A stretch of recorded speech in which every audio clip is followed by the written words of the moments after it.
Good morning दोस्तों, सुप्रभात। आज की कक्षा में आपका स्वागत, अभिनंदन। आज दिनांक 12/8/2021, बीएड सेकंड ईयर संस्कृत भाषा शिक्षण। आज हम ह्रस्व स्वरों के उच्चारण स्थान के बारे में आज हम पढ़ेंगे। कल हमने माहेश्वरी सूत्रों के बारे में हमने पढ़ा, जिसमें 14 ही सूत्रों के बारे में हमने विस्तार से अध्ययन किया। इसके अलावा हमने इसके अंतर्गत ह्रस्व स्वरों और उसके अलावा दीर्घ स्वरों, मृदु स्वरों, इनके बारे में भी हमने पढ़ा। आज हम उससे आगे बढ़ेंगे कि ह्रस्व स्वरों के उच्चारण स्थान कौन कौन से हैं, उसके बारे में आज हम डिटेल से जानेंगे। जैसे अ यानी कंठ, ई, तालु, उ, ओष्ठ, री, मूर्धा, ली, दंतय। अब आगे हम ये तो थे हमारे ह्रस्व स्वर। अब हम पढ़ेंगे संस्कृत के दीर्घ स्वरों के उच्चारण स्थान। यानी ह्रस्व का मतलब होता है छोटे और दीर्घ का मतलब होता है बड़े।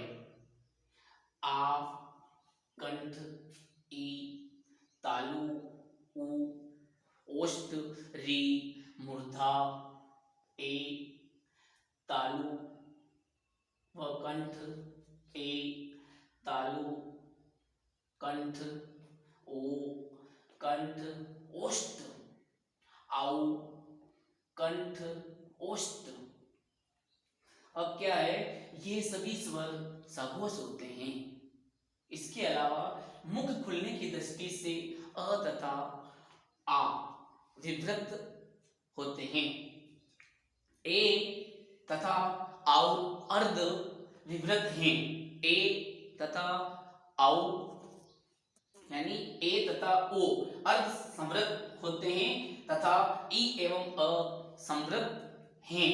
अब हम आगे व्याकरण शास्त्र के अनुसार स्वरों के 3 भेद बताए गए हैं। स्वरों के 3 भेद। सबसे पहला है हमारा उदात्त, दूसरा है हमारा अनुदात्त और तीसरा है हमारा स्वरित। ये 3 बताए गए हैं। सबसे पहला हम पढ़ेंगे उदात्त। उदात्त से तात्पर्य होता है कि जिन स्वरों का उच्चारण ऊंचे स्वर में किया जाता है उसे हम उदात्त कहते हैं।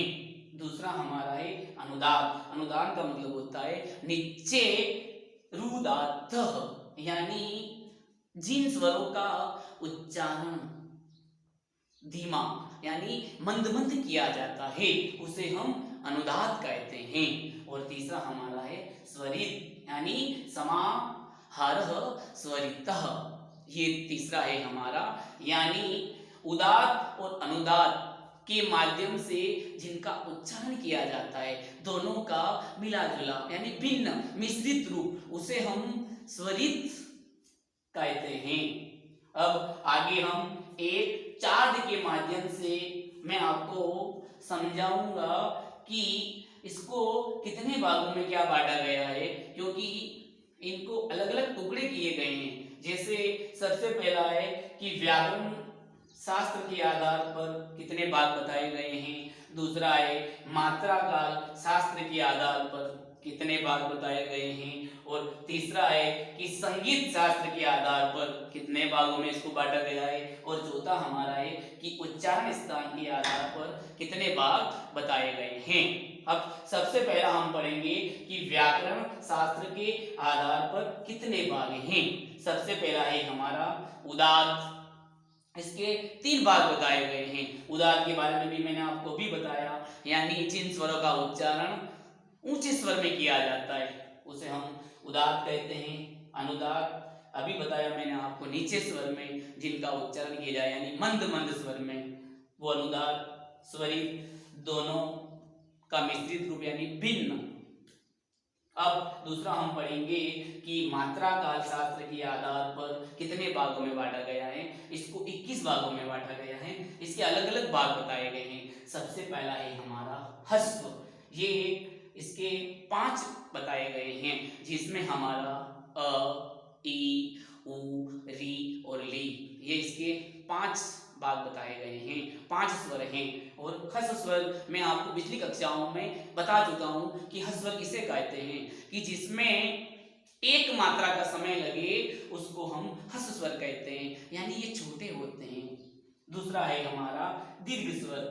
दीर्घ स्वर यानी जिसमें 2 मात्राओं का समय लगे उसे हम दीर्घ स्वर कहते हैं। ये सब बड़े बड़े जैसे आ, ई, ऐसे बड़े बड़े स्वर होते हैं उसे दीर्घ स्वर कहते हैं। और तीसरा हमारा है प्लुत स्वर, इसमें 8 होते हैं, यानी इसमें ह्रस्व स्वर और दीर्घ स्वर की तुलना में तिगुना यानी मात्रा का समय लगे उसे हम प्लुत स्वर कहते हैं 3 मात्राओं का।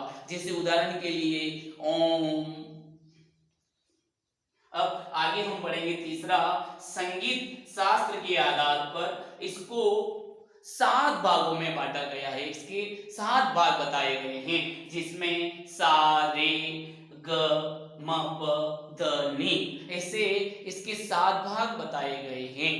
और अगला है हमारा नंबर 4, उच्चारण स्थान के आधार पर कितने भागों में बांटा गया है। उच्चारण स्थान के आधार पर इसके 9 भाग हैं। उदार और उदात। उदात 5 भाग बताए गए हैं और उदात 4 भाग बताए गए हैं। जैसे इसमें आपको बताया मैंने कि अ, ई, उ, री और ली, ये 5 भाग हैं। और दूसरा है हमारा उदात, जिसमें 4 भाग बताए गए हैं, जिससे सबसे पहला हमारा है अ प्लस ई, ए, अ प्लस ए, अ प्लस उ, ओ। और नंबर 4 है अ प्लस ओ, यानी बरोबर आओ। ये पूरा मैंने आपको ह्रस्व स्वर के उच्चारण स्थान के बारे में मैंने आपको पूरा विस्तार से आपको बताया कि इसमें ह्रस्व कैसे छोटे होते हैं, दीर्घ बड़े होते हैं और प्लुत इन दोनों से तिगुना मात्राओं का समय लगता है, इसके माध्यम से। और आपको मैंने एक सारणी के माध्यम से भी व्याकरण शास्त्र अनुसार आपको पूरा स्पष्ट बताया कि व्याकरण शास्त्र के आधार पर कितने होते हैं, मात्रा काल शास्त्र के आधार पर कितने क्या होते हैं, संगीत के आधार पर और उच्चारण स्थान के आधार पर कितने क्या होते हैं। इनको अलग अलग भागों के माध्यम से मैंने विभाजित करके आपको समझाने का प्रयास किया है। अब इससे आगे हम कल पढ़ेंगे, कल वाली कक्षाओं में। जय हिंद, जय भारत।